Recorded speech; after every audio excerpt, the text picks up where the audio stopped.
Assalamualaikum warahmatullahi wabarakatuh.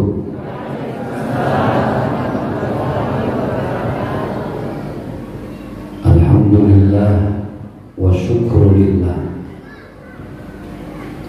Segala kalimat pujian dan seluruh rasa syukur itu semua paling pantas kita persembahkan untuk Allah Rabbul Izzah, Zat yang sudah menganugerahkan begitu banyak nikmat sampai detik ini. Fabi ayyi ala'i rabbikuma tukadziban. Salatu wassalamu ala Rasulillah. Salawat dan salam adalah hadiah terindah yang di setiap sholat kita hadiahkan untuk manusia yang paling sempurna, manusia yang selalu kita rindu, manusia yang belum pernah kita lihat wajahnya, belum pernah kita dengar suaranya, belum pernah kita lihat langsung beliau, tapi betapa rindu ini terus memuncak untuk bertemu dengan seorang kekasih Allah, Nabi besar kita, Nabi Muhammad Sallallahu Alaihi Wasallam. Mudah-mudahan Bapak Ibu, amal kita yang tidak seberapa, ilmu kita yang sedikit, tapi Allah berkenan untuk nanti kita duduk bersama dengan baginda Rasulullah di surganya. Amin ya rabbal alamin. Dan itulah kenapa di setiap sholat kita membaca Allahumma salli ala sayyidina Muhammadin wa ala ali sayyidina. Walaupun kita belum bisa melihat wajahnya, tapi minimal kerinduan itu sedikit demi sedikit terobati ketika lisan kita mengucapkan nama Muhammad Sallallahu Alaihi Wasallam. Bapak Ibu yang berbahagia, sebelum saya memulai kajian ini, mari sama-sama kita berzikir kepada Allah. Zikir yang saya yakin Bapak Ibu juga sudah banyak tahu, zikir yang dipimpin oleh guru kita almarhum Al-Ustaz Arifin Ilham. Begitulah kalau orang baik jasadnya sudah terkubur, tapi zikir dan kebaikannya terus terucap oleh kita. Sama-sama kita berzikir Subhanallah walhamdulillah wa la ilaha illallah wallahu akbar. Sekali lagi Subhanallah walhamdulillah wa la ilaha illallah wallahu akbar. Mudah-mudahan yang ikut zikir semua urusan kita dimudahkan oleh Allah. Bapak Ibu yang belum berangkat ke tanah suci, saya doakan semuanya bisa berangkat haji. Yang belum berangkat haji boleh angkat tangan. Oh, semua. Ini kalau kata orang Minang, saya juga tanian ini. Ini sebegini banyak yang mau berangkatin siapa ya? Tapi ada Allah. Tenang, kalau udah urusan sama Allah mah kecil. Innama amruhu idza arada syai'an ay yaqula lahu kun. Terutama buat ibu-ibu, saya punya doa khusus. Mudah-mudahan ibu-ibu yang hadir di sini tadi zikir semua bareng-bareng, saya doakan ibu-ibu ini mudah-mudahan semua hutang-hutangnya lunas. Nah ini wajah-wajah berhutang semua.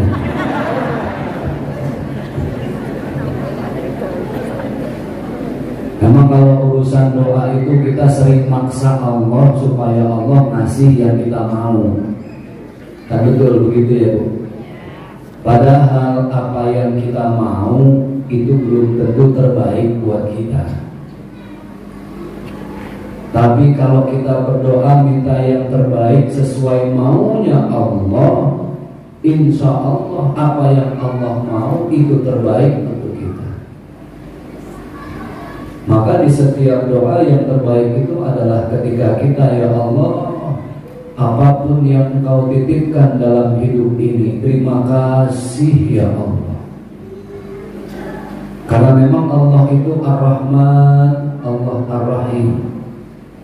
Dari semenjak kita dilahirkan sampai detik ini, Allah tidak memutuskan rezeki untuk kita. Alhamdulillah. Rezeki itu kan bukan cuma ini. Apa ini Bu? Jari. Ibu bilang pipi. Semuanya rezeki. Kita hadir ke sini bisa bertemu dengan para kiai, para ustaz, para buya, para ustazah, para alim ulama. Ini juga bagian dari rezeki. Mudah-mudahan para tokoh ulama di kampung ini, kampung apa namanya? Hah? Apa? Lubu sikapi. Ya begitulah kira-kira. Saya ini belajar bahasa Minang agak susah. Semalam saya tausiah di Batu Sangkar, tanah datar Wabuknya. Di tanah datar saya tanya, kalau bahasa Minangnya tersangkut itu apa? Sampai sekarang saya hafal tersangkut. Tersangkut ya. Jadi banyak bahasa Minang yang ujungnya ada ininya, tersangkut. Baik. Yang kami hormati para pejabat setempat baik sipil maupun militer. Mobil khusus Ayahanda Bapak Wabub yang tadi sudah kita dengarkan sambutan, juga arahan dari beliau. Kita doakan beliau sehat walafiat, diistiqomahkan dalam kebaikan dan ibadah. Amin ya rabbal. Seperti di tempat-tempat lain supaya tidak ngantuk, saya punya yel-yel. Ini yel, Ibu tahu yel-yel ya? Yel-yel itu nanti kalau saya tanya Ibu jawab. Ini khas yel-yel saya dan Yayasan Ahsan Care. Kalau saya panggil Bu, Ibu jawab yes, tangannya sambil gini. Siap? Saya panggil Bu, Ibu jawab yes-nya gini. Oke? Yang tidak jawab, yang tidak begini, saya doain mudah-mudahan suaminya nikah lagi.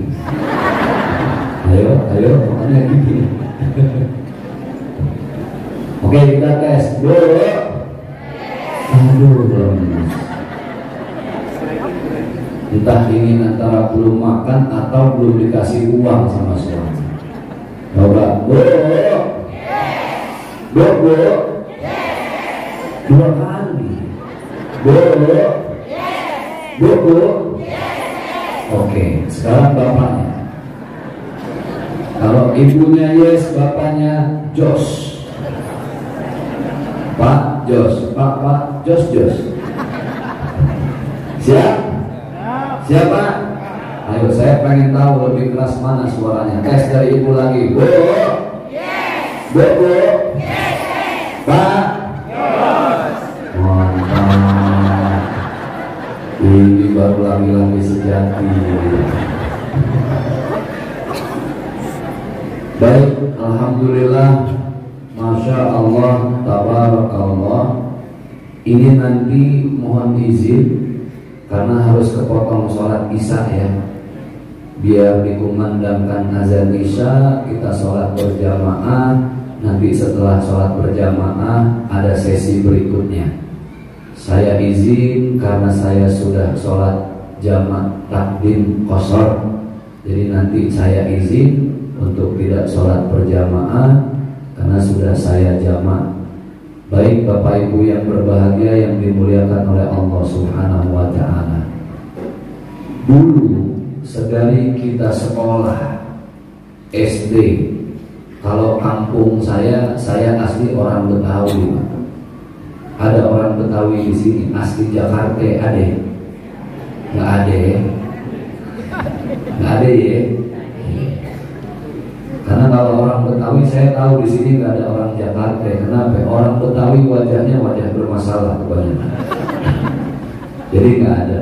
Baik, dulu kalau saya ngaji entah di SD atau ngaji sekolah siang madrasah diniyah, itu biasanya kita selalu belajar di antara 25 nabi. Nabi yang paling tampan, nabi yang paling ganteng, itu nabi siapa? Nabi Yusuf alaihissalam. Tapi subhanallah, dalam kitab Insanul Kamil, artinya manusia sempurna, kitab ini ditulis oleh Syekh Muhammad bin Alwi Al-Maliki, seorang yang alim dari kota Madinah. Beliau sudah meninggal dunia, wafat sudah.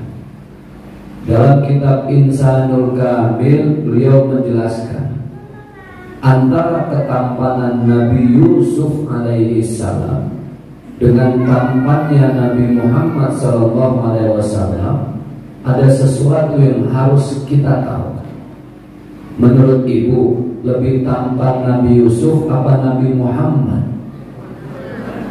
Oke, nanti kita bahas. Pertanyaan kedua, menurut Ibu sendiri, lebih tampan Nabi Yusuf apa suami Ibu? Jangan ada dusta antara kita.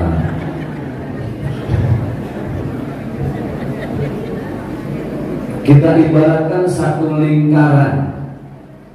Kalau di Jakarta itu Pak, dulu kalau mau ngejemur beras, itu ada tempat dibikin dari bambu, bundar. Nah, suka digitu-gituin, dikoclak-koclakin kata orang Betawi berasnya supaya kutunya pisah. Orang Minang namanya itu apa? Hah? Tampian. Nah, itu tampian. Kalau di Jakarta namanya tampah. Kalau di sini tampian. Ini tampian. Tampian kita bagi 3. Setengah, kemudian sisanya ada 2. Sepertiga dan sepertiga apa seperempat itu? Seperempat. Setengah, seperempat, seperempat. Setengahnya 1, seperempatnya 2. Kebayang Ibu? Oke. Setengah dari tampian itu adalah jatah gantengnya Nabi Muhammad SAW. Setengah. Seperempat yang pertama itu jatah gantengnya Nabi Yusuf alaihissalam. Jadi kalau secara hitung-hitungan diagram, yang paling ganteng itu siapa? Nabi Muhammad. Tapi kenapa di buku-buku 25 Nabi dan Rasul kok tertulis yang paling tampan Nabi Yusuf? Itu nanti kita bahas dengan apa yang dijelaskan oleh Syekh Muhammad bin Alwi Al-Maliki. Sisanya ada berapa? 1. Seperempat. Setengah tampannya Nabi Muhammad. Seperempat yang pertama tampannya Nabi Yusuf. Seperempat yang terakhir itulah ganteng yang dibagi-bagi ke seluruh laki-laki yang ada di dunia sisanya. Konon malaikat pas bagi-bagiin tampan, bagi-bagiin ganteng, turunnya di tanah Arab di Mesir. Nabi Yusuf kebagian, orang Mesir ganteng-ganteng, wanitanya cantik-cantik. Lalu turun di Eropa, saat itu Romawi namanya. Lalu turun di Persia. Sisanya baru mereka turun di kampung ini. Jadi ya ini kita ampas, tahu ampas kan? Kalau kopi sisa paling bawah. Nah itu orang Minang bilang apa? Ampas juga. Ini ampas. Ini masih lama Isa, berapa menit lagi? Masih 3 menit 10, oke. Ini bisa saya tuntaskan dulu. Berbicara tentang Nabi Yusuf. Nabi Yusuf dulu Al-Quran menjelaskan tinggalnya di negeri Mesir. Karena setelah dimasukkan ke dalam sumur oleh saudara-saudara kandungnya, akhirnya dipungut oleh Raja Mesir. Mesir itu memang sangat terkenal dengan laki-laki yang ganteng-ganteng, perempuan yang cantik-cantik. Cantik kalau kata orangnya ranca benar. Cantik. Dulu saya kuliah di Mesir, Pak. 99 saya berangkat, 2003 saya pulang. Waktu saya kuliah di Mesir memang betul, Masya Allah, laki-lakinya tinggi, besar, putih, persis Nabi Yusuf. Perempuannya cantik, bening, putih, tinggi. Itu saking beningnya perempuan Mesir, kalau minum Fanta merah kelihatan dari sini. Nah, itu lebay namanya. Cantik. Mesir itu peradabannya semi Eropa. Jadi kalau musim panas pakaiannya bebas, Pak. Kita kuliah agama di Al-Azhar, berangkat dari kos-kosan. Kalau di sana namanya sa'ah, kayak kos-kosan, apartemen tapi sederhana. Kita berangkat kalau mau ke kampus itu, karena anak Indonesia tinggal di pojok, di pesisir kota, kita harus lewat tengah kota. Kadang harus jalan kaki karena harus ngirim ongkos. Karena jalan kaki itulah musim panas. Wanita Mesir bajunya Pak Masya Allah, itu baju adiknya dipakai kecil-kecil semua. Transparan, Masya Allah. Itu kita sambil ngafalin Quran lagi. La ilaha illallah. Dilihat dosa, gak dilihat mubazir. Ya Allah, itulah tantangan. Itu kalau musim panas berat itu. Hafalan 2 juz, hilangnya 5 juz, Pak. Saking dosanya banyak. Mesir terkenal dengan wanita-wanita cantik. Apalagi Mesir itu pernah dijajah Prancis. Negara yang dijajah Prancis itu pasti banyak wajah-wajah perpaduan Arab dan Eropa. Sama kayak di Aceh, saya pernah ke satu kabupaten itu wanita-wanita dan lakinya matanya biru-biru. Di mana tuh saya lupa. Apa? Lamno, betul. Di sini juga saya lihat ibu-ibu matanya biru semua. Kalau lihat duit merah, biru semua. Itulah Mesir. Peradaban Mesir dasar ini peradaban kuno, peradaban Fir'aun. Dulu Nabi Yusuf saking gantengnya, ada satu wanita yang sangat terpesona dengan Nabi Yusuf, yang pada akhirnya menjadi istrinya. Siapa namanya? Siti Zulaikha. Orang Betawi Zulaikha dijadiin namanya Juleha. Orang Betawi itu kreatif, Pak. Abdullah panggilnya Dullah. Ya, Mahmudin panggilnya Udin. Maimunah cakep panggilnya Mumun. Jadi orang Betawi ini namanya bagus-bagus. Siti Zulaikha, perempuan yang terpesona dengan Nabi Yusuf. Saking terpesonanya, dia punya teman-teman semuanya cantik.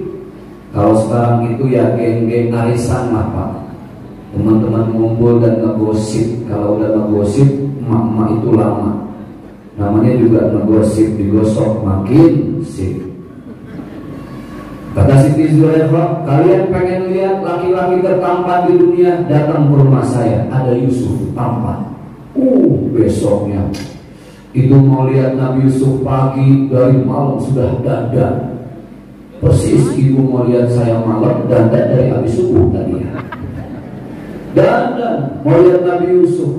Mereka ngantri semua, diceritakan dalam Al-Quran ketika mereka ngantri supaya menunggunya tidak terasa lama, dikasihlah tiap-tiap mereka satu buah apel dan pisau. Sambil menunggu Nabi Yusuf, ketika Nabi Yusuf keluar, Masya Allah, itu yang diiris-iris bukan apelnya lagi, tapi apanya? Tangannya, jarinya. Saking terpesona dan takjub dengan gantengnya Nabi Yusuf alaihissalam. Nah, dari kisah ini, kalau di kampung sini ada yang namanya Yusuf, besok habis zuhur suruh lewat depan masjid, ibu-ibu pegang pisau sama apel. Kira-kira kalau Yusuf orang kampung sini lewat, itu yang diiris apelnya apa Yusufnya kira-kira? Yusufnya, ini beda sama Nabi Yusuf di Mesir. Lalu pertanyaannya, kenapa kok Nabi Yusuf dikatakan Nabi paling ganteng? Bapak Ibu yang berbahagia, Nabi Muhammad tampan, wajahnya ditutup oleh Allah dengan 10 tirai. Tahu tirai? Hijab tirai, 10 lembar tirai. Nabi Muhammad ditutup gantengnya 10 tirai. Nabi Yusuf pun gantengnya ditutup 10 tirai. Nabi Yusuf, baik. Nah, ini udah mau surat ya? Siap. Berarti berlanjut. Ibu sengaja saya gantung supaya tidak ada yang pulang ya. Ingat tadi ceritanya sampai Nabi Muhammad dan Nabi Yusuf ditutup dengan 10. Jadi wajah Nabi Muhammad yang sangat tampan itu ditutup oleh Allah 10 tirai. Nabi Yusuf ketampanan wajahnya pun sama, juga ditutup 10 tirai, sama-sama 10. Loh, terus Ustaz apa bedanya? Nah, ini poinnya.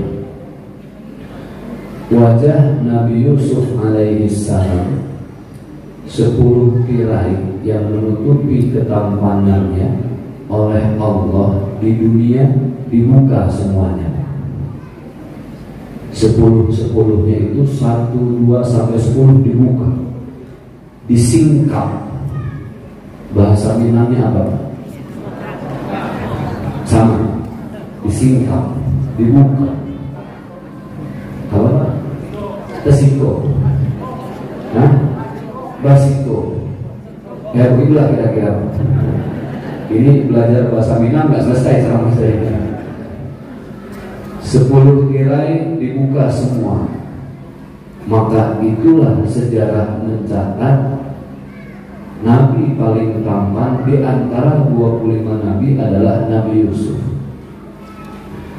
Nabi Muhammad sallallahu alaihi wasallam 10 tirai yang menutupi wajah tampan beliau di dunia oleh Allah dibuka 1 tirai saja. Sisanya berapa? 9. Karena menurut Syekh bin Alwi Al-Maliki bahwa ternyata kalau saja Nabi Muhammad 10-10-nya dibuka seperti Nabi Yusuf alaihissalam, maka subhanallah matahari tidak mau bersinar, matahari tidak mau menampakkan dirinya karena cahaya matahari tidak seberapa terangnya dibanding cahaya Nabi Muhammad sallallahu alaihi wasallam. Kapan Ustaz 9 tirai sisanya akan dibuka oleh Allah? 9 tirai yang menutupi wajah Nabi Muhammad di dunia Allah akan buka nanti di padang mahsyar. Saat itulah apa yang kita baca, apa yang kita ramai-ramai senantiasa tersenandungkan. Saat itulah kita baru sadar, anta syamsun, anta badrun, anta nurun fawqa nuri. Ada cahaya di atas semua cahaya di padang mahsyar. Itulah wajah Nabi Muhammad sallallahu alaihi wasallam. Lalu pertanyaannya adalah, siapa saja nanti hamba-hamba Allah, umat Rasulullah yang ketika ketampanan wajah Nabi Muhammad nurun ala nurin, dipersilahkan, diberi kesempatan oleh Allah untuk melihat wajah beliau, siapa saja? 3 golongan. 3 cie, 2 tigo. Ada 3, nggak pantas ya. Ada 3 golongan yang Allah akan beri kesempatan untuk melihat wajah Nabi Muhammad. Yang dalam hadis Rasulullah beliau bersabda, yang pertama adalah silman qata'aka. Kalau ingin melihat wajah Rasulullah, sambunglah silaturahim yang selama ini terputus dengan siapapun. Ibu yang selama ini iri dengki sama tetangga beli Honda bannya, besok tetangga beli Honda, tambah bannya, setur ujung-ujungnya. Hatinya iri dengki, dia putuskan silaturahim. Padahal begitu indah baginda Rasulullah menyampaikan bahwa Islam adalah agama yang penuh dengan cinta dan kasih sayang. Itulah kenapa Islam disebut dengan rahmatan lil alamin, rahmat bagi seluruh semesta alam. Yang pertama, sambunglah silaturahim. Kenapa? Qala Nabi Rasulullah beliau bersabda, la yahillu li muslimin, tidak dibolehkan, tidak dihalalkan bagi seorang muslim ayyah juru akhahu, mendiamkan saudaranya fauqa thalathi layalin, di atas atau lebih dari 3 malam berturut-turut. Jadi kalau kita ingin melihat wajah Rasul yang begitu bercahaya, nanti malam ketika sholat tahajud, coba ingat-ingat masing-masing termasuk saya. Siapa orang yang selama ini kita putuskan silaturahim? Jangan-jangan dengan orang tua sendiri, jangan-jangan dengan saudara kandung, dengan tetangga baik, dengan orang lain baik, tapi tidak dengan saudara kandung sendiri kita putuskan silaturahim. Hati-hati, yang seperti inilah yang pada akhirnya akan membuat susah sakaratul maut kita. Jangan gengsi, jangan malu. Tidak akan pernah menjadi hina orang yang meminta maaf walaupun jelas-jelas dia posisi yang benar, karena sudah kelamaan. Kalau bukan kita yang memulai, tidak akan pernah tersambung silaturahim. Ya taqiyani, kata Rasulullah melanjutkan dalam hadis tadi, mereka saling bertemu tetapi mereka saling menghindar. Kan banyak yang menghindar banyak. Satu kampung tetangga mau ketemu, yang satu lewat sini, yang satu muter dulu biar gak ketemu. Yang terbaik di antara dua yang sedang berselisih itu adalah dia yang pertama kali mengucapkan salam. Artinya dia yang pertama kali menyambung silaturahim. Allah memberikan kemuliaan bagi orang yang pertama kali menyambung silaturahim dalam situasi silaturahimnya terputus. Itu yang pertama. Coba nanti di sepertiga malam kita ingat-ingat lagi. Pulang dari sini, hikmahnya ibu yang paling dekat dengan ibu selama ini adalah siapa? Bu, lupa. Kini lupa saking terpesonanya dengan saya kayaknya. Seperti teman-teman Zulaikha melihat Nabi Yusuf kayaknya. Bu.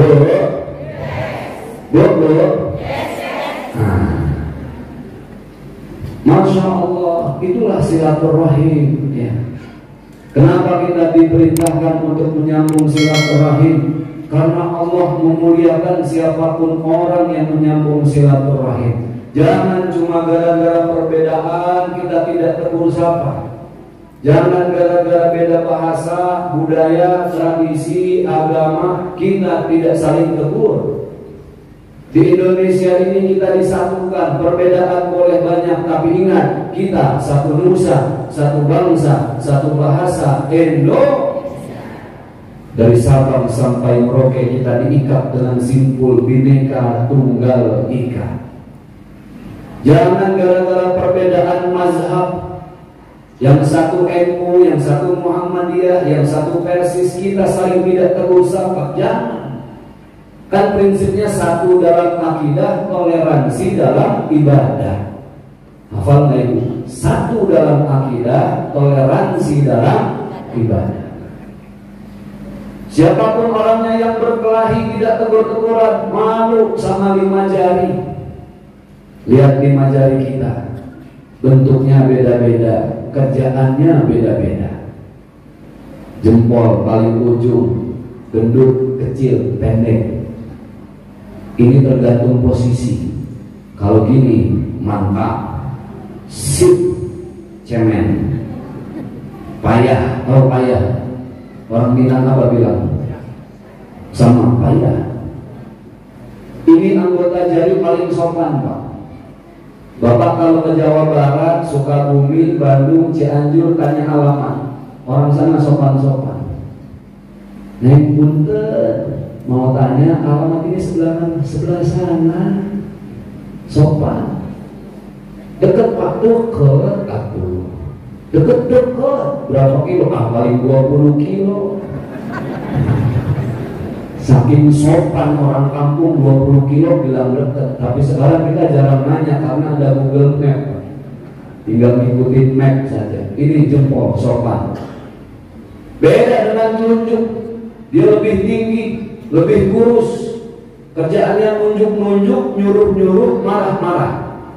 Nih, telunjuk. Kamu jangan macam-macam sama saya. Ini bawa ke sana, yang sana bawa ke sini. Ini nyuruh-nyuruh. Ini bagian ngancem. Kamu kalau macam-macam saya bunuh. Nah, ini bagian telunjuk. Ya. Belum pernah ada preman ngancem pakai jempol. Kamu mau saya bunuh? Sok atuh mangga, nggak ada. Jari tengah beda lagi tugasnya. Oh, ini jangan keluar Pak. Ini kalau anak sekolah keluar ini berkelahi, tawuran, berantem. Jari manis. Kenapa dia dibilang jari manis? Kenapa ada manisnya? Karena dia tidak pernah kerja. Manis itulah kenapa dia disuruh potong cincin supaya ada kerjaannya. Kelingking paling ujung, paling kecil, paling mungil, tapi ini yang kerjaannya paling banyak. Cleaning service. Ini yang bisa bikin ibu-ibu di pojok dapur merem-melek ya ini. Tapi lihat mereka bekerja sama, tidak saling sindir, mereka saling menghargai.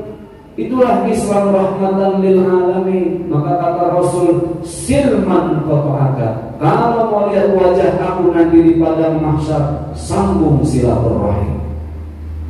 Yang kedua, siapa golongan orang yang bisa melihat wajah Rasulullah? Waqtiman hamama. Berbuat baiklah terhadap orang yang selama ini pelit sama kita. Pelit bahasa Minangnya apa? Hah? Apa? PG PG CG CG pilih pusing. Siapa orang pelit tapi kita baik, Masya Allah, Allah muliakan hidupnya. Besok ibu di kampung ini, ibu datang, siapa saja yang pelit, ibu datang bawa hadiah. Ketika orang datang bawa hadiah kepada orang yang selama ini pelit dengan kita, Allah mudahkan sakaratul mautnya. Karena orang pelit itu pasti makin sulit. Tapi orang yang rajin berbagi, rajin sedekah, Allah jamin hidupnya tambah berkah. Orang pelit makin sulit, orang sedekah tambah berkah. Itu rumus dalam agama Islam. Belum pernah ada sejarah orang yang bersedekah hidupnya jadi susah, belum ada. Tapi sejarah banyak membuktikan semakin pelit orang akan semakin sulit. Ibu tahu harta karun? Karun itu diambil dari bahasa Arab korun. Korun itu orang yang hidup di zaman Rasulullah, dari susah minta didoakan sama Rasul supaya jadi orang kaya. Sudah jadi orang kaya, dia tumpuk-tumpuk harta. Ketika Rasul minta zakat, tidak dikeluarkan zakatnya karena dia pelit, hidupnya jadi sulit. Masya Allah. Nah, Bapak Ibu yang berbahagia, baik, sebelum saya lanjut, ini ada sahabat-sahabat kita yang keliling membawa kotak kemanusiaan. Bapak Ibu yang ingin mendapatkan pahala, pas nih, pas ngomongin sedekah, pas ini keluar tanpa disetting ini kawan. Tidak ada rekayasa antara kita. Silahkan yang mau bersedekah berapapun rezeki yang kita bawa, 100 perak, koin, 500, 1000, berapapun ya. Kita sedang bercerita tentang Rasulullah. Sambil Bapak Ibu bersedekah, kita bersolawat bersama-sama. Semangat tanda bukti cinta kita kepada Allah. Salatullah salamullah ala Rasulillah. Salatullah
salam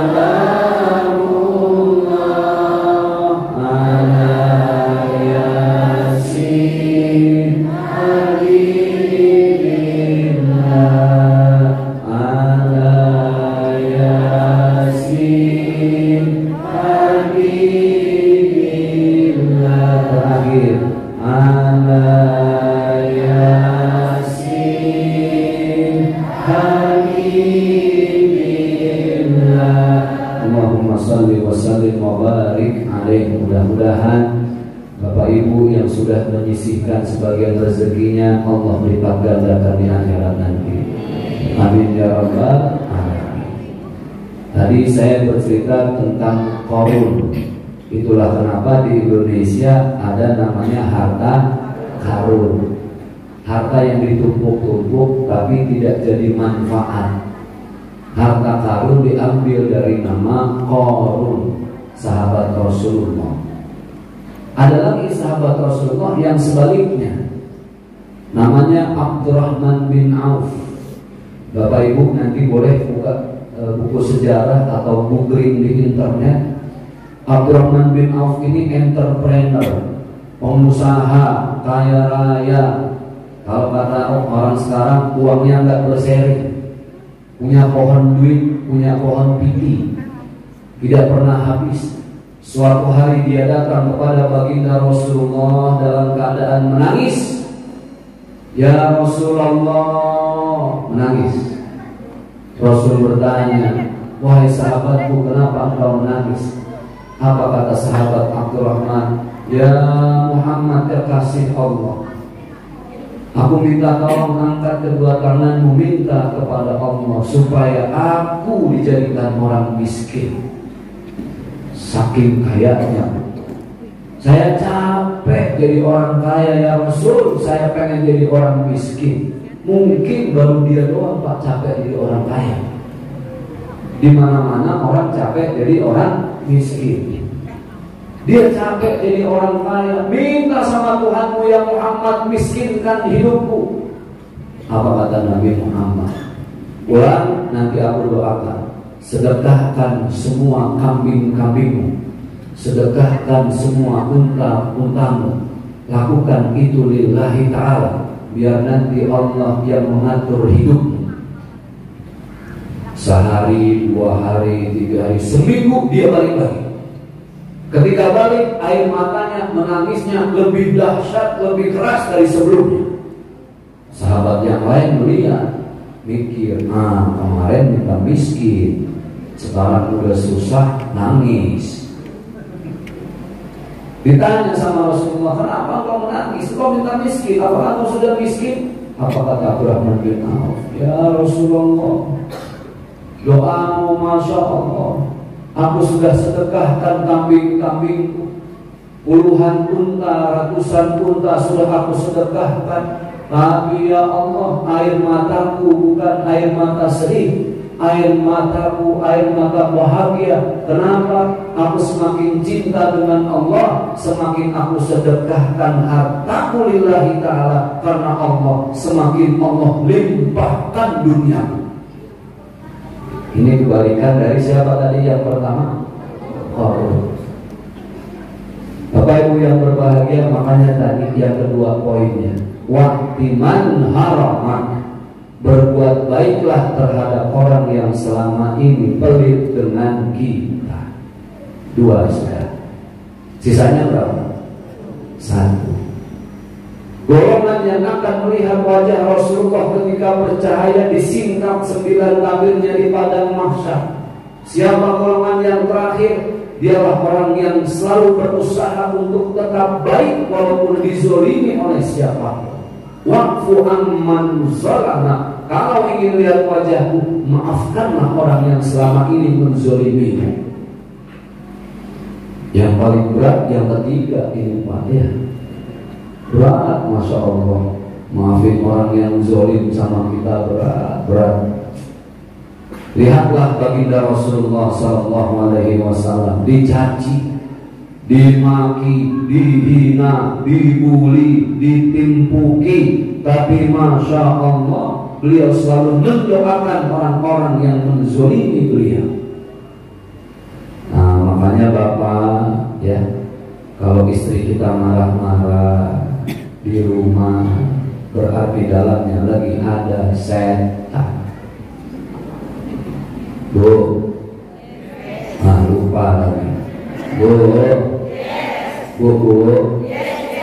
istri kalau marah diemin aja Pak. Memang udah setelan pabrik. Perempuan itu memang sudah setelan pabriknya seperti itu. Laki-laki pilih diam saja Pak. Kenapa? Dia banyak ngomong, perempuan kita banyak diam. Karena laki-laki keturunan Nabi Adam, ujungnya mingkem. Wanita keturunan Siti Hawa, terbuka terus mulutnya. Nggak usah kita urusin tetangga dulu, sahabat. Di rumah, urusan rumah tangga ini ya Allah. Kalau istri marah paling gampang, biar dia marah, kita nggak usah repot-repot. Rogoh kantong, ambil duit 5 juta, jebret, dia ngeluh. Dia nggak, dia cewek matre. Coba saya tanya sama ibu, jawab yang keras ya. Yang namanya perempuan itu matre boleh apa tidak? Nah itu dia. Sudah dijawab sendiri. Sebaliknya kalau suami marah diemin ibu. Suami marah itu wajar, mungkin dia capek cari nafkah, belum dapat uang, peras keringat, banting tulang, pulang dia lelah. Ibu mungkin lupa masak nasi, airnya kebanyakan, jadilah bubur. Suami marah-marah pengen makan, kok adanya bubur. Kata suami, kamu gimana sih jadi istri? Udah gak usah ditanggapi. Ibu habis sholat maghrib kebetulan masih pakai mukena, megang tasbih, suami marah-marah, zikir aja. Kamu gimana nasi jadi bubur? Subhanallah. Kok malah zikir? Walhamdulillah. Kalau dizikirin suami masih marah, masih emosi, gampang. Ibu tetap keep smile, senyum, tatap matanya, lihat wajahnya. Pelan-pelan ibu baca tasbih sambil putar. Allahu la ilaha illa huwal hayyul qayyum la ta'khudhuhu sinatun wa la nawm. Bos. Ini lihat suami kayak lihat gondoruwo. Ada gondoruwo di situ. Gak usah kalau kata orang Betawi, gak usah dijabanin. Dijabanin tuh gak usah diladenin. Tahu Pak diladenin ya? Gak usah ditanggepin. Udah santai aja. Memang perempuan tuh, saya pernah nyampe di masjid zaman, perempuan itu sama laki-laki disatukan. Kenapa? Karena memang saling berbeda. Itulah dalam surat Ar-Rum ayat 21, surat yang sering dibaca oleh qori dalam acara pernikahan. Wa min ayatihi an khalaqalakum min anfusikum azwaja. Perbedaan disatukan untuk apa? Lintas kunu, supaya saling ngademin, saling nyejukin, bukan saling kontra, bukan saling melawan. Harus paham teorinya. Kita laki-laki Pak, sehari semalam hanya mampu mengeluarkan kata-kata 7.000 kata saja. Laki-laki. Perempuan mampu mengeluarkan sehari semalam 24.000 kata. 3 kali lipat lebih. Itulah kenapa dia cewek. Cewek kata orang Minang apa Pak? Banyak ngomong. Nah, nyinyir. Dia nyinyir Pak. Ngomong aja gak selesai, biarin aja udah. Itu jadi ladang pahala kita. Jarang-jarang kita dapat pahala gak ngeluarin uang. Kapan? Pas dia lagi nyinyir. Itu ladang pahala kita. Oh, ada teman saya sudah 15 tahun berumah tangga romantis. Kemana-mana gandengan tangan, dipegang itu tangan istrinya kalau lagi di mall, di pasar. Saya tanya, Masya Allah bang romantis amat 15 tahun masih pegangan tangan. Bukan apa-apa Ustaz, istri saya kalau saya lepas tangannya belanja apa aja, ini saya pegangnya.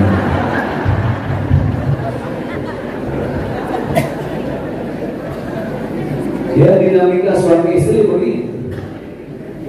Jadi jangan sampai kita ngurusin keluar, memperbaiki sosial kita keluar, tapi masalah di rumah tangga tidak selesai.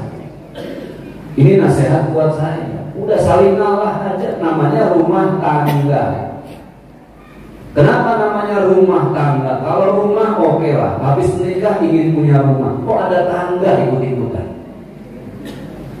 Karena yang menamakan ini orang tua kita, kakek nenek kita zaman dulu dinamakanlah orang habis menikah rumah tangga. Tangga fungsinya 2, untuk naik, untuk turun. Orang kalau sudah menikah bisa naik derajatnya di mata Allah atau turun di mata Allah.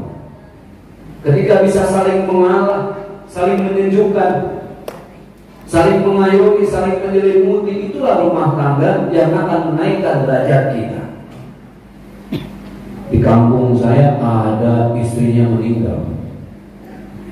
Suaminya, kalau di Jakarta itu kan banyak orang nahdiyin ya Pak. Orang-orang keku kayak saya, ada 7 hari, 40 hari ya. Nah ini ketika baru meninggal, yang lain bacain Yasin, yang lain ngajiin. Ini suaminya aneh. Itu jenazah istrinya dilompatin, dilangkain, dilompatin lagi. Yang lain marah, Pak Haji, istri meninggal bukan diyasinin, bukan dinajiin, dilompatin, dilangkain. Kata suami, maaf Pak, ini yang minta istri saya. Istri saya waktu hidup teriak-teriak terus sama saya. Dia teriak apa? Kamu kalau mau kawin lagi, langkain dulu mayat saya. Saya langkain. Bapak-bapak senang amat nih Pak. Jadi rumah tangga itu memang Allah sedang menguji kita dengan emosi. Makanya tadi yang pertama, silman qata'aka, sambung silaturahim dengan yang selama ini kalau ada masalah di rumah tangga, mungkin romantisnya kurang kali ya. Bisa jadi ibu dulu masih seksi, cantik, sekarang namanya seumur seiring dengan umur yang makin busur kan mulai hilang semuanya. Ya ibu atur aja lah bagaimana pandai-pandai menata wajah supaya kelihatan lebih cantik. Kan bisa lihat tutorial makeup di YouTube. Selama ada kuota, mungkin bedaknya kurang tebel, pakailah yang 2 cm, mereknya pipa, nomor 4, bagus itu buat jenazah. Mungkin plaskonnya kurang tebel. Mungkin selama ini ibu dandan kalau arisan, pengajian, ngumpul sama teman-teman reunian, kalau sudah keluar rumah dandannya mentok habis-habisan, minyak wangi 17 wangi dipakai. Di rumah ya ilaha illallah apa adanya, nggak pernah dandan bau ikan asin, habis masak jengkol, udah gitu cuma pakai daster. Tahu daster? Apa adanya. Ya Allah, itu daster kancingnya copot disambung sama peniti. Suami pulang kerja mau romantis dipeluk, dari belakang suaminya tertusuk peniti. Ya itu pandai-pandai aja lah ya. Maka yang harus dibenahi tadi dari 3 hal itu di rumah tangga kita dulu. Bener? Ya mungkin selama ini kita mungkin kurang etika, kurang adab, entah suami ke istri, istri ke suami. Panggilan romantis sudah tidak ada lagi, kan gitu. Dulu lagi ibu baru nikah, mohon maaf ya, rasa-rasanya kalau baru nikah pengantin baru sungkan depan suami mau buang angin kan. Buang angin bahasa sininya apa? Tentui. Betul Pak? Tentui.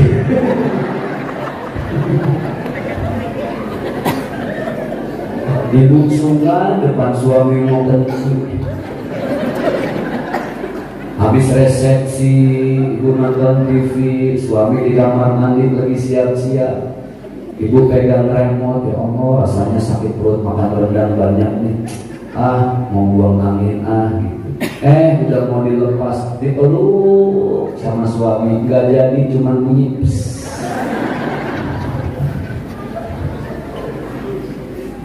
Pengantin baru masih jadi jaga image, masih ada etika, nggak enak hati sama suami baru nikah.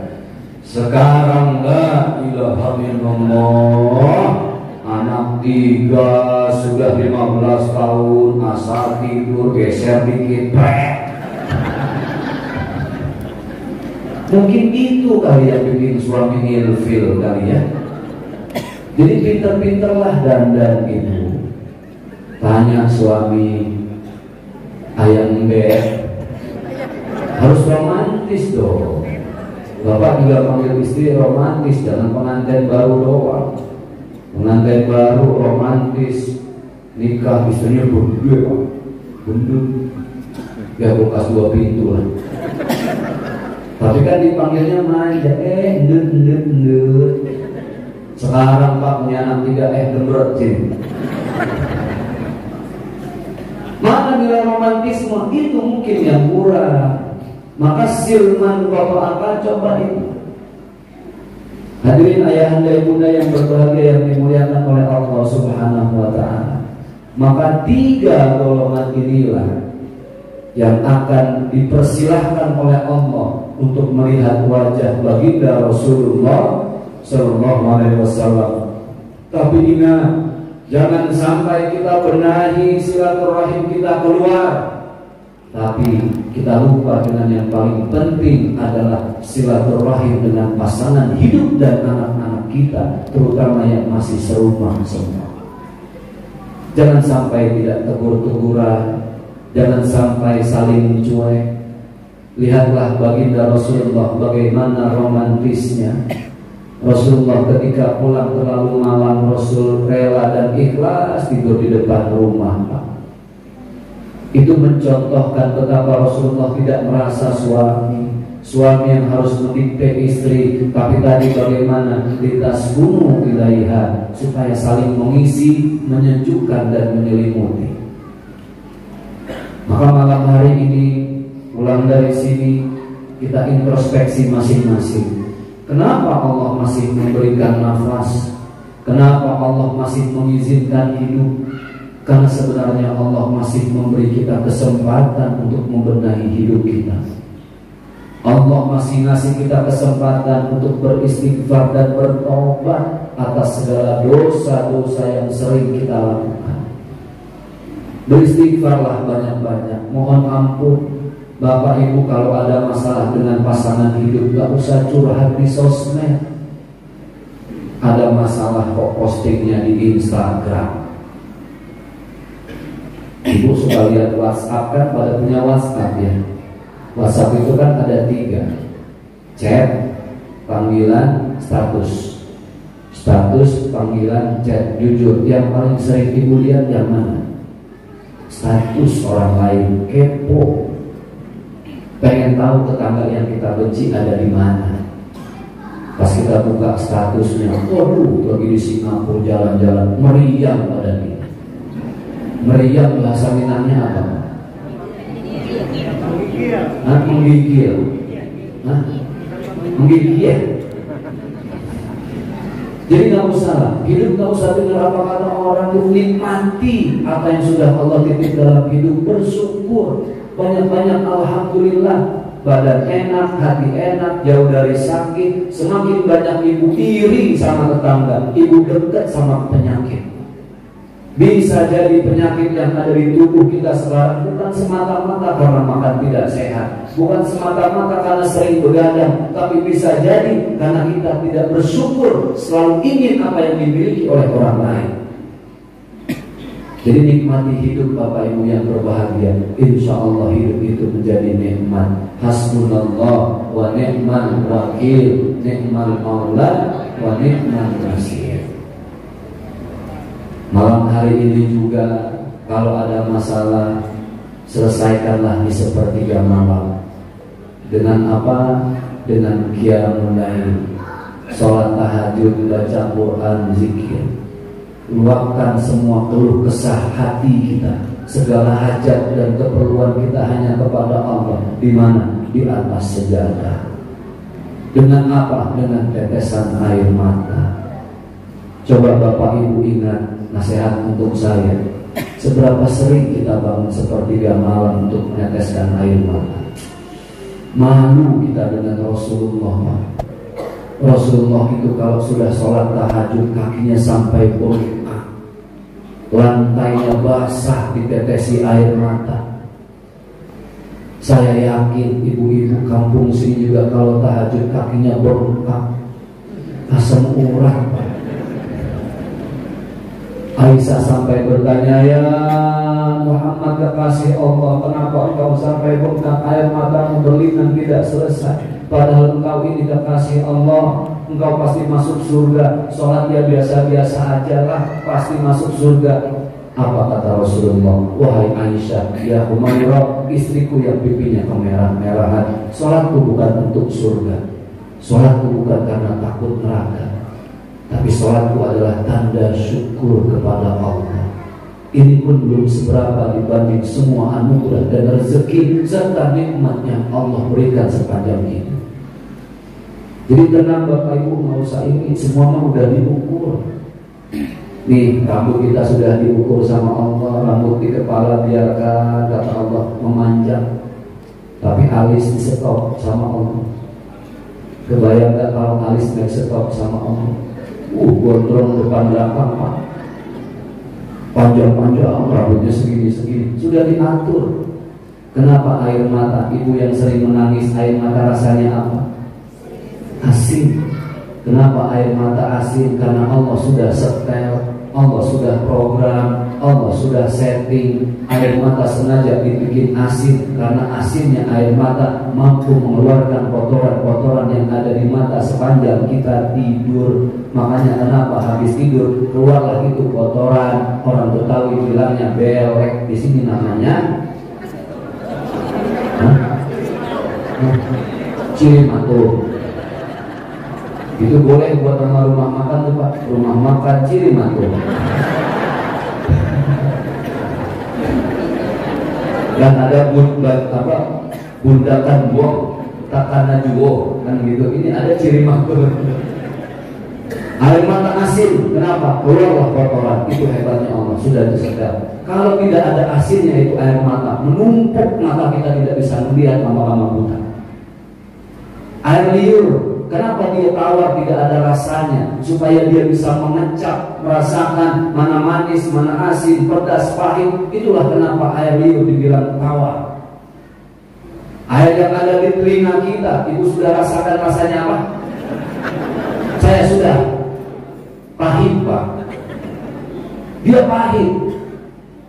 Ibu kalau lagi iseng-iseng kemasukan air, keluarin cobain ya. Pahit, kenapa pahit? Sengaja disetting sama Allah, air telinga itu pahit supaya tidak ada binatang yang bisa masuk ke sini. Itu di luar banyak binatang, apa namanya itu paling hitam-hitam kecil?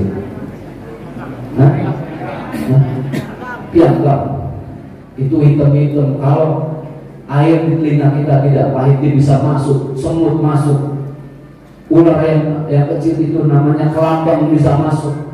Tapi Allah itu maha adil, semua disetel sama Allah. Kuku dibiarkan memanjang sama Allah, tapi gigi disetok sama Allah. Kebayang gak kalau gigi panjang?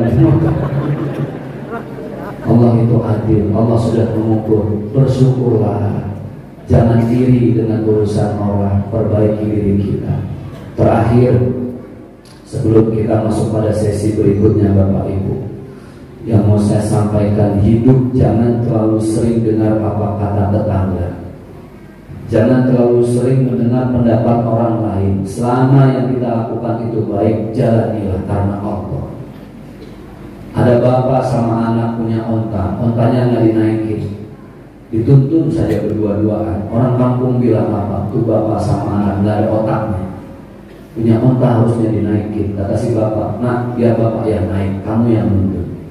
Bapaknya naik, anaknya nuntun. Orang kampung bilang apa? Tuh lihat bapak tidak ada sayangnya sama anak. Masa anak disuruh nuntun, dia enak-enakan naik onta. Bapaknya dengar lagi, kata si bapak, tukar posisi. Nah kamu yang naik, bapak yang nuntun. Anaknya di atas onta, bapaknya nuntun. Kata orang kampung apa? Anak tidak punya adab sama bapak. Akhirnya itu onta dinaikin berdua-duanya. Kata orang kampung bilang apa? Tuh lihat, bapak sama anak tidak punya rasa pri keontaan. Begini salah, begitu salah, ujung-ujungnya itu ontak digendong bareng-bareng. Hidup tak usah dengar apa kata orang, apa adanya saja. Banyak-banyak bersyukur. Bapak Ibu yang berbahagia, maka malam hari ini di titik terakhir safari dakwah kami, saya bersama Yayasan Ahsan melihat fenomena musibah yang tidak pernah berhenti.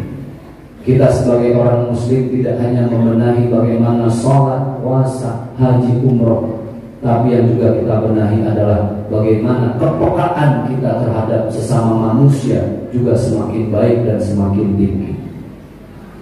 Saya sebelum berangkat ke sini ditelepon sama Yayasan Ahsan, Ustadz Zaki, kami akan menggalang dana nanti safari dakwah untuk para korban berdampak di Semeru, Lumajang Pak, yang sampai detik ini Masya Allah.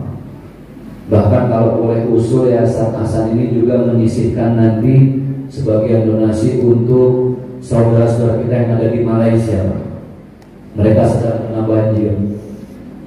2 malam berturut-turut hujan di Sumatera Barat, Malaysia yang kena banjir. Kasihan. Mereka sampai ke genteng, sama dengan di Jakarta waktu tahun berapa itu saya lupa, 2001 kalau nggak salah. Banyak orang yang kehilangan kendaraan, rumah, keluarga. Belum lagi banjir bandang. Tadi siang saya dengar ada gempa bumi, tapi skala Richternya kecil, itu ada di Bandung. Memang bulan Desember ini bulan yang sangat banyak dengan musibah. Maka kami hadir ke sini ingin mengajak Bapak Ibu menyisihkan sebagai rezeki lagi. Untuk apa? Untuk kita membantu mereka para korban musibah bencana alam. Ketika Yayasan Ahsan telepon saya, Ustaz, nanti kita donasi, kalau Ustadz ada barang-barang pribadi, entah itu baju koko yang pernah Ustadz pakai di acara masjid-masjid atau di TV, boleh Ustadz nanti dibawa. Nanti kita lelang di masjid-masjid bagi Bapak Ibu yang bersedekah bersama lelang kami lewat barang-barang pribadi saya. Insya Allah nanti tinggal ada sahabat-sahabat kami yang mengatur dan memfasilitasi. Pak Ustadz, saya mau bantu. Kalau Ustadz lelang nanti baju, saya mau bantu. Saya niatkan donasi dan sedekah untuk saudara-saudara kita. Boleh nggak nanti saya bantunya uang cash? Silahkan. Yang punya uang cash silahkan. Saya tidak punya uang cash, Pak Ustadz. Saya ada di rumah uangnya, ambil. Ibu ambil dulu, kami tunggu. Ibu rumahnya di mana? Pekanbaru. Waduh, Bu, jauh amat, Bu. Kalau itu transfer saja ke rekening yayasan, bukan rekening saya, tidak boleh. Bukan ke rekening Ustadz Ibrahim, Ketua Yayasan Ahsan Care, bukan. Tapi ke rekening resmi Yayasan Ahsan Care. Saya boleh cicil nggak Pak Ustadz? Silahkan. Nanti yang sedekah melalui lelang akan kami persilahkan untuk ke depan berfoto bersama kami. Bapak Ibu yang nanti belum ada rezekinya ikut lelang bersama kami, tidak ada masalah. Tapi masih ingin tetap sedekah, silahkan. Nggak usah ikut lelangnya nanti, nggak usah sedekah lewat lelang maksud saya. Tapi nanti menghubungi saja sahabat-sahabat yayasan, berapapun Ibu mau bantu mereka, 50.000, 100.000, berapapun. Tidak harus ikut lelang apa yang akan kita masuk pada sesi berikutnya. Tapi mudah-mudahan saya berdoa Bapak Ibu yang malam hari ini rezekinya sedang dilebihkan oleh Allah, berkenan kiranya untuk bersedekah bersama kami melalui lelang barang-barang saya pribadi. Beberapa malam ke belakang, alhamdulillah, ada baju yang pernah dihadiahkan oleh almarhum Ustaz Jeffrey Al-Bukhari. Saya simpan baik-baik. Kemarin saya mau berangkat ke Sumatera Barat, saya pikir kalau baju almarhum Uje saya simpan nggak jadi apa-apa. Kalau saya pendek umur, udahlah, saya bawa, saya niatkan pahalanya juga buat almarhum Ustaz Jeffrey Al-Bukhari. Itu sudah disedekahkan kemarin, ada yang donasi. Kemarin juga ada Al-Quran yang dihadiahkan oleh almarhum Tengku Zulkarnain. Beliau juga meninggal ketika ada roadshow safari dakwah di Pekanbaru ya. Ada tasbih saya, tapi saya lupa, saya pernah dikasih tasbih sama Ustaz Arifin Ilham. Tapi yang sekarang ini adalah barang-barang pribadi saya yang akan kami lelang. Tapi Bapak Ibu, mohon maaf lahir batin, mohon izin ayahanda ibunda, kalau lelang itu nanti jangan dilihat nilai bajunya ya, tapi dilihat nilai niatnya untuk bersedekah. Dan kita lihat bahwa jumlah itu memang sebagian nanti akan kita donasikan untuk para korban. Baik, bismillahirrahmanirrahim. Bapak Ibu yang berbahagia, sesuai dengan amanah yang dititipkan Yayasan Ahsan Care kepada saya, ada beberapa potong baju saya pribadi yang Bapak Ibu kalau mau ikut sedekah melalui program lelang kami silakan. Nah, yang pertama ini ada baju saya yang saya buat sendiri warna putih. Ini ada ini di apa kemarin saya lupa bahasa Minangnya. Orang Betawi bilang dijembreng, ditampakkan, diperlihatkan. Apa bahasa? Calitan, oh, calitan aja gitu lah kira-kira. Ya, ditampakkan, dilihatkan. Ini langsung ada nama saya, Zaki Mirza. Ini pernah ya ini baru sebenarnya, belum pernah saya pakai. Saya produksinya banyak. Ini baru sudah saya niatkan akan saya lelang untuk membantu saudara-saudara kita yang ada di Semeru, Malaysia, dan korban bencana alam lainnya. Mohon izin ayahanda ibunda, yang pertama baju ini akan kami lelang donasi bagi Bapak Ibu yang ingin ikut donasi dengan angka atau nilai sebesar 2 juta rupiah. Nah, silakan Bapak Ibu yang ingin bersedekah bersama kami senilai 2 juta rupiah. Bajunya silakan nanti dibawa pulang, entah buat suami atau buat anak. Donasinya insya Allah amanah Ibu akan kami sampaikan kepada para korban bencana alam. Silakan Bapak Ibu, jangan dilihat nilai baju kokonya. Kalau beli baju koko biasa mungkin murah, tapi karena ini kita niatkan untuk donasi, jadi lihat niat baiknya. Silakan Bapak Ibu, ayahanda mungkin ada yang ingin berdonasi dengan nilai 2 juta rupiah untuk baju titipan Yayasan Ahsan Care ini senilai 2 juta rupiah. Silakan. Kalau ada angkat tangan, nanti foto bersama saya di sini. Jarang-jarang, tidak setahun sekali juga saya di sini. Kalau ada silakan. Senilai 2 juta rupiah. Nanti amanah donasinya akan disampaikan oleh Ahsan Care ke para korban bencana alam. Silahkan Bapak Ibu, tapi luruskan niatnya lillahi ta'ala.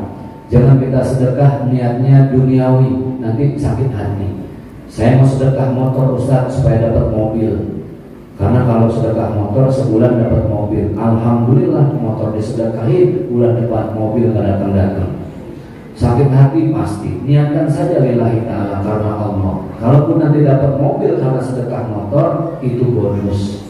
Bonus datang alhamdulillah, tidak apa-apa. Luruskan niat Bapak Ibu bagi yang ingin bersedekah bersama program lelang kami untuk baju yang satu ini senilai 2 juta rupiah. Silahkan. Kalau tidak ada, saya hitung mundur. Bapak Ibu yang nanti mau bersedekah dengan nilai berapapun silahkan ya, menghubungi sahabat-sahabat kami. Di belakang ada akhwat yang sudah siap mencatat berapapun nilainya. Yang mau ikut lelang silahkan. Baik Bapak Ibu, kalau tidak ada akan saya turunkan nilainya dari angka 2 juta. Saya hitung mundur dulu, mana tahu masih ada yang berminat. 5, 4, 3, 2, 1. Baik, akan kami turunkan sesuai pembicaraan kami dengan Yayasan Ahsan Care. Bagi Bapak Ibu yang ingin bersedekah dengan program lelang baju yang satu ini senilai 1 juta rupiah, silakan. Bajunya nanti bisa dipakai untuk suami atau anak-anak. Sedekahnya akan kami sampaikan. Silakan Bapak Ibu, senilai 1, Masya Allah, tabarakallah. Silakan Bapak, boleh Bapak berkenan ke depan, kita berfoto bersama.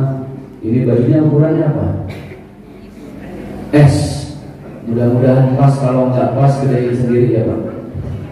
Ya, Pak. Wah, ini kayaknya kurang besar bajunya, tapi bisa buat anaknya Pak. Baik Bapak, silakan. Masya Allah, tabarakallah. Nah, boleh berfoto dulu? Siap. Alhamdulillah. Bapak namanya siapa Pak? Pak Jes. Pak Jes, bukan Jos Pak. Pak Jos, bukan Pak Jes. Anak berapa Pak? 6. Cucu? 3. Istri? 1. 1. Alhamdulillah. Bapak mungkin mau foto sama istri, silahkan. Ada istrinya? Ikut di sini Pak istrinya?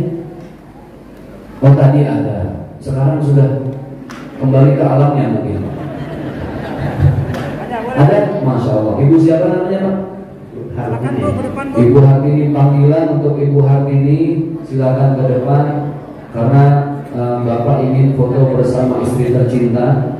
Silakan Ibu, tapi tolong nanti Ibu pastikan kalau ini benar-benar suaminya. Jangan sampai salah suami, repot nanti. Bapak benar ini istrinya Pak? Yakin Pak ya? Wah bukan katanya Bu. Baik, silakan Ibu. Ini jangan diambil hati ya, supaya tidak ngantuk, ini sudah semakin malam. Silakan. Alhamdulillah, donasi sebesar 1 juta rupiah dengan ikut program lelang wakaf baju koko milik saya pribadi. Silakan. Silakan Ibu. Mari. Ada handphonenya Bunda? Bawa handphone?